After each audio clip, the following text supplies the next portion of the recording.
we thought about doing this topic tonight, there were a lot of people that I know have weighed in on this topic and that are capable of weighing in, but I wanted to hear from you because you have this unique experience as an educator of black boys and as a mother of a son, and I have 3 kids.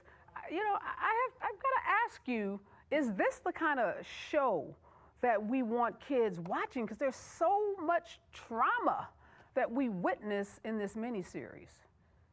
You know, tell me what your thoughts are.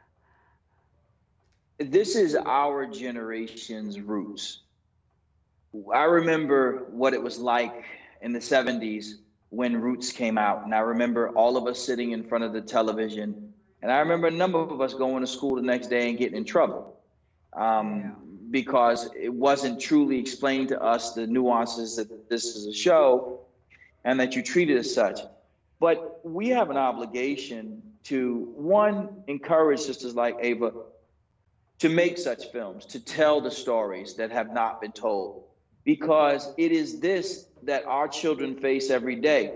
There's so many times when I have a young brother in my office and I'm reading him the riot act, as they say, and part of the conversation is about, boy, don't you understand that if you don't figure out how to engage with the police or people in positions of authority, you will come home dead? Yeah. Do you understand what you're dealing with? Everybody's not going to play with you, especially when I have a large child. Like if I have a large 14-year-old or a large 18-year-old, it's not safe for them. So for me, it's essential that the show be, that the film be done. I'll be completely honest with you. I watched the first episode. I could not watch the rest. I felt helpless, and that's not a feeling that I'm very comfortable with. I know how it ends, so I didn't watch the end. But my sons, who are 13 and 16, did watch the rest with my wife. Yeah, you know, Dr. Perry, I've heard so many people say exactly what you just said, is that they got through episode 1 and they just had to turn it off. It was just too much. It was too emotional for them. They were crying. They were depressed. You know, I just had a graduation for my daughter, and some people, some relatives who were at the graduation said they went home one night after one of the dinners and tried to watch the episode. And they said, you know what? Not a good time. Don't want to be depressed. Don't want to be sad. We're at a family gathering. It's supposed to be, you know, happy and cheerful. And they didn't want to watch it. But you just said something that you know, struck me. You talked about bringing boys into your office and telling them how they need to act, you know, when they interact with the police. So, you know, we call that the talk in the black community. And it's interesting to hear that you, not the parents of these kids, but the principal, you know, the superintendent of their schools, having that talk with them.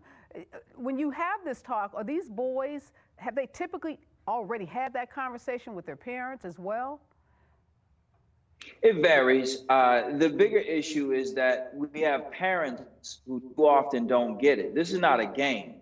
You can't just say anything you want. And we have too many families who are too engaged in the criminal justice system themselves that they feel like this is, that you don't have to listen. You can say whatever you want, but it is not safe.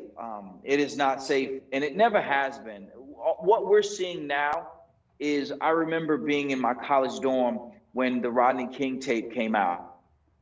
And I remember having white people on our hall come up to me and say, oh my God, can you believe that happened? Only thing that caught me off guard is that somebody actually got it on tape. They had nothing new about this. They've been doing this since there have been police in the United States of America. It's just the deal that we've all been dealing with. But wait a minute, Dr. Perry. If we understand that. I just want to ask, if we all know this, and you said you know how this story ends, and we all know whether we were, you know, following it in 1989, or we've read about it, or we saw the first documentary that was done about it, if we know how it ends, why does it still evoke such emotions when we see it portrayed on the big screen or on television? Why do you think that brutality just makes us so mad? Well, because it's very real. This is not, unlike Roots, this is the difference. Unlike Roots, we're not going to be enslaved in the way that we were then. We can draw parallels between the criminal justice system and incarceration and the new Jim Crow. We have all that conversation, but that ain't this, and this ain't that. But you and I I have to go pick my sons up from the movie theater tonight. I have to think that they're gonna make it home. I have to think that nothing stupid is gonna happen while they're watching the movie, Right. while they're in the mall, and some rent-a-cop comes up to them and says something slick to one of my sons, and one of my sons says something slick back. Right. And then they get hurt. This is a very real life scenario that it isn't just 1989. I remember being in college in 1989 here in the Northeast when the Central Park 5 was happening. And I remember looking at these young men and thinking, oh my God, they're little kids. They're little kids.